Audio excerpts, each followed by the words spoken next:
Let me raise another one of your favorite topics. Okay. Marriage. No, I love my wife. You're pretty, but I'm not interested. I wasn't offering. Do we have the right as a society to redefine marriage? No, I don't believe we do. Well, we have the right legally to do pretty much whatever we want, but we don't respect societies historically when they have overridden natural law and years of tradition. And this is a very, very delicate issue because gay people have suffered over the years. Homosexuals have not been treated with equality, and that's wrong. Whatever your sexuality, you should be treated with respect. But it's not, for me, a question of equality, it's a question of a social institution. In marriage, I believe, is one man and one woman. And there were always four definitions, or four criteria. One was gender, male and female. One was age, you have to be over the age of consent. Another was number, 1 and 1. And another was blood, you couldn't be too closely related. We've removed one of them. I guarantee you polygamy will be allowed in this country eventually, when groups of highly educated, empowered, hijab-wearing women come forward and say, we want polygamy, we're not victims of misogyny. How dare you say we are? It can be very hard if marriage is only defined by love to say to those people with hundreds of years of tradition, both in Islam and Sephardic Judaism, you can't have it. Let me raise a couple of other institutions in the country where we have decided to reevaluate, and you tell me what you think of those. You say in the book, people who don't reach the retirement age are not entitled to a pension. But we can redefine and have redefined what the retirement age is. People in this province can't have a drink until they're 19. But it used to be 21, and then it was 18, and we redefine these things all the time. So why not marriage? Because I think retirement and when you can have a drink, I must tell my kids, by the way, about that, because I think they could have, are not the same as one of the fundamental building blocks of any civilized society. Marriage is a child-centered institution. It's about two people being happy and loving each other, but it's also about children. And to say that for the first time in human history that children are not the probable outcome of a marriage, for the first time in human history to create marriages, families where there'll be no male or female role model.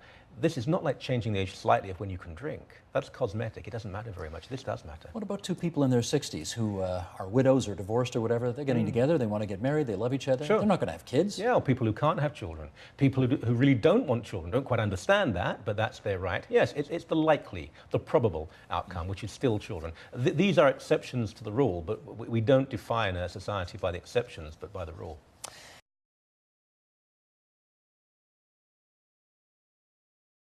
Now, this is not a laughing matter. This is a terrible story. Damien Goddard. I don't know Damien well. I've met him a couple of times. Good guy. He's a sports reporter, and he's also a faithful Roman Catholic. This is about a hockey player, not even a particularly good hockey player, but a guy who says he supports same-sex marriage. Okay, fine, good for you. You know, do what you want to do. Promotes it in a video. And then a sports reporter, Twitter, says, well, I disagree with this. I don't believe this. I believe marriage is one man and one woman. That's the end of it. People have opinions. They're public figures. Now, if it had come from nowhere, if Damien Goddard had just suddenly expressed his point of view, you'd wonder why. But he's responding to probably the major sports story in Canada at that period. He lost his job. His employers are claiming it has nothing to do with this, and nothing to do with this at all. But, and there's Damien there, I suspect it did have quite a lot to do with this. John, have you ever worked with Damien? No, I haven't. He was at 1010 for a while. Yeah, well, I know.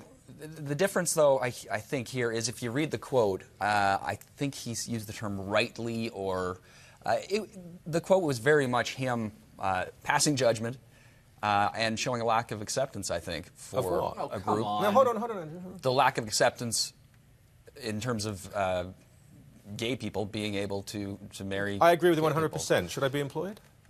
Well, you're Catholic. So is he. That's your. I mean, it's my opinion. That's how you make your living. It's his opinion. But he doesn't make his living that way. He makes his living by reporting on sports scores and maybe injuries, not by promoting his Catholic agenda. Was this not a sporting story, though? Again, it didn't come out of nowhere. That you had a hockey player. If he's you know, one of the people who is on one of the major sports stations, radio stations. Roger Sportsnet. I mean, he was. But he's more anchor. Look how we're bending here. The guy did not say the Holocaust didn't happen. He simply said, I do not hate anyone, but I believe marriage is between one man and one woman. And then after the fact, he equivocated and said, well, I sort of meant to say that, but I also sort of, all people are equal, he said afterwards, etc. But here's the question. If you work at the Simon Wiesenthal Center and then you come out one day and say, I'm not so sure the Holocaust happened, should you be able to be employed there? Help me with this parallel, because I'm not following you. He doesn't work for Gay News. I don't buy that analogy. No, I'm sorry.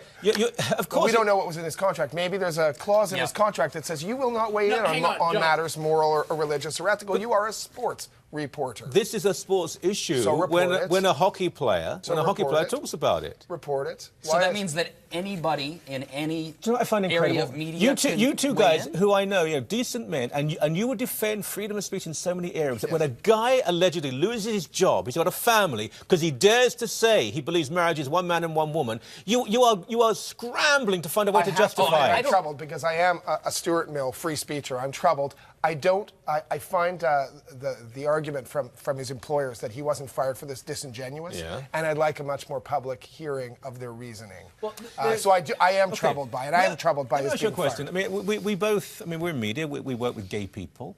I know gay guys, well, it's actually some gay women, but generally gay guys, who don't approve of same-sex marriage. Some who are quite conservative and believe, no, that's wrong. But others who are extremely liberal and say, we don't want to buy into that institution, we shouldn't have it. So should they lose their jobs? I mean, if one of them on Twitter said, sorry, I don't believe in it. It depends what's at the heart of the message. Do you have the quote in front? I wish I had the quote in front of me. I completely and wholeheartedly support Todd Reynolds in his support for traditional and true meaning of marriage. True, yeah.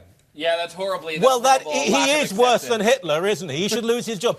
Lose his job. Doesn't matter if his kids are in trouble. If he loses the house, and you guys are meant to be the tolerant, loving, liberal ones. First of all, I'm seeing a lot of hatred and anger. No, not at all. I'm assuming, first of all, there could very well, as you mentioned, be a clause in the contract. Very often there is saying if you make us look bad or you make a political statement or weigh in on these issues. Make us take a position. I think probably most people who watch sport probably approved of this. No, I should say if why do you believe that? Take a position. I think the country is divided on this issue, but it shouldn't be relevant. Why can't you apply the tradition of free speech that you give the benefit to so many people to someone who disagrees with the status quo on same-sex marriage? It depends on their position in terms of their work. Now, hang on, John. Well, there's two sides of this. Firstly, the organization thought that his views didn't fit with their values. They got rid of him. They have every right to do so. Allegedly. I don't have an issue with that. However, let's put the alternative on this. Do you ever think that if someone came out and said randomly, a sports anchor says, I support gay marriage, do you ever think they'd be fired for that? No, because they're... Or for that matter, what if someone had come out and said, any Christians who are opposed to gay marriage are not tolerant? Do you think someone would be... Do you think... Exactly, and that's acceptable. So, John, you think... Because it's acceptable. No, John, you said it yourself. You think that gay marriage has now become the status quo, where it's the norm, where you have to accept it, otherwise you are a bad person. You don't seem to recognize, you're too busy on your secularist pedestal there, that you don't realize that is an issue that people are divided on. So you think that it's intolerant if you don't think that, not that it's just an alternative viewpoint. No, but if no one would ever be fired for saying the alternative to this, and you know that. Because the alternative, in terms of being accepting of it? No, in terms of supporting the exactly, because marriage. It is accepting. Because it is trying to encompass a lot of people. Not Christian, not Catholic, do you know, this is a current affair. Because the Catholics are the ones discriminating. They're not discriminating. They are. I don't understand why you think... You can say that people who support gay marriage are discriminating against Catholic by not respecting their definition of marriage. You don't have a corner on the institution. That's over. But John, get over it. Times have changed. The institution is a religious institution. Not anymore. Guys, this is becoming infantile. You discriminate too, in terms of marriage. In terms of... Do you think anyone should be married? They can decide if they want to get married. Anyone? Well, I think there is a difference between legal marriage and people John, getting married you for use the word religious discrimination, and you take me on for a while here. And let me just say before I get on to this, that this station is a faith-based station. I mean, this is a current affairs show, but it's a faith-based station. We have people working here who support same-sex marriage. They're not fired. They're not fired for having those opinions. Apparently, those people are Christians, are just very unpleasant, intolerant people. They're accepting people. You said discrimination. So you don't believe there should be any discrimination in marriage. If people want to marry, they should be allowed to be married. Yes. Anyone. Are there no qualifications at all? We do go through, we're getting into instances of we're having the polygamy debate now. Do you believe in that, polygamy? Again, this is where I have to say I think we've reached a point where marriage itself, as an institution, is irrelevant. No, John, well, that's fine, but you just accuse people who oppose same-sex marriage of discrimination. It is discrimination. Now, I'm trying to see if you're a hypocrite or not. Now, you imply by that discrimination is a bad thing. Do you believe there should be any discrimination in marriage? Do you believe in polygamy? Do you believe if a brother and sister were truly in love, they should be allowed to be married? Should there be, hold on a sec, should there be an age issue? Should people at the age of 13 be allowed to be married? I need to know this. I actually haven't decided on many of those issues. You haven't? But I think it has to be, I think it is very hypocritical to turn around and say that a certain group, for instance, a man cannot marry, legally marry at the very least, several women. I don't understand how that makes a difference. What about a brother and sister who are truly in love? Why would I think it's wrong? Because I would think it's gross. Is me thinking something's gross? So is that enough of an argument? Is that a valid argument? That's an incredibly facile response. I think it's gross. I think all sorts of things are gross. Well, if two people want to have a legal commitment, this is why I believe that marriage is now irrelevant. You see, what you've done, and this happens a lot, your prejudice and your comfort zone have defined and dictated your views on geopolitics. What you've said is, I'm fine with gay people. We all have gay friends, so I think gay marriage is a good thing. But, you know, when it comes to, like, incest, I don't know, because it grosses me out, man, so I can't approve of it. I'm not saying that's a valid reason. There have always been 4 bases for marriage, which was age, gender, number, and blood. You couldn't be too closely related. You had to be over an age of consent. It was 1 and 1, and it was man and woman. We've removed one of the fundamentals. The other 3, there's no logical, consistent argument to not remove the other 3 as well. I'm not doing all that silly stuff about people and animals. That's just ludicrous. Well, if you can make an argument for me as to why marriage as either a sacrament or a legal institution is necessary. Don't bring religion into this. Well, we can't. Then I'll have a go, John. You're the one who brought religion in. I'll tell you why. It's an institution, not a social value. We believe in equality. We believe in equality of opportunity and equality of right. But marriage is... Who does?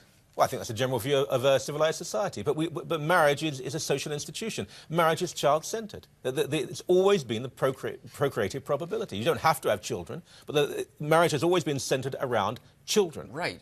So you say that 2 men and 2 women coming together and calling it a marriage, if they want to live together, that's their business and not mine. If 2 guys live together or 2 women, it's not my business. But it's not their business to change the meaning of an institution. If I suddenly say this pen is called a gorilla, well, we'll have trouble in defining things, don't we? It's not a marriage. Well, then we have Fire me. I'm not going to change my view. Exactly, and that's the same attitude we get from a lot of perspectives. And this man has a view. A loving, decent human being with a family and commitments has a view. No, he wants to he loses his job. By no means is anyone saying that, okay, some people are saying this and I don't support them, that a Catholic clergyman or a Catholic priest has to marry 2 guys. No one has said that. That is not what the argument is. This is about a legal union. And how dare this man... How dare this man try to decide whether 2 men or 2 women can join together in a legal union. And you know what, John? In the late 1940s and early 1950s, I can give you case after case of people in the Deep South who worked for local newspapers who were fired because they said that we have to have far more civil rights for black people. And what you're doing now is the same thing. Someone has gone against the establishment and they're fired. You can't beat them up, yet saying instead you try and impoverish them and give them a hard time. No, I'm a liberal. I'm a true liberal. You're him? not. Well, you've taken away his job. I'm not saying he necessarily should lose his job depending on the circumstances. If he had, for instance, violated a term of the contract, but at the same time what he did was trying to exclude... Right. And those gay people, confident gay people who say, no, marriage is for heterosexuals, it's not a gay issue. Should they lose their jobs too? Are they being unaccepting? What's their personal position? Depends. It depends what position, what role they have in their job. All right.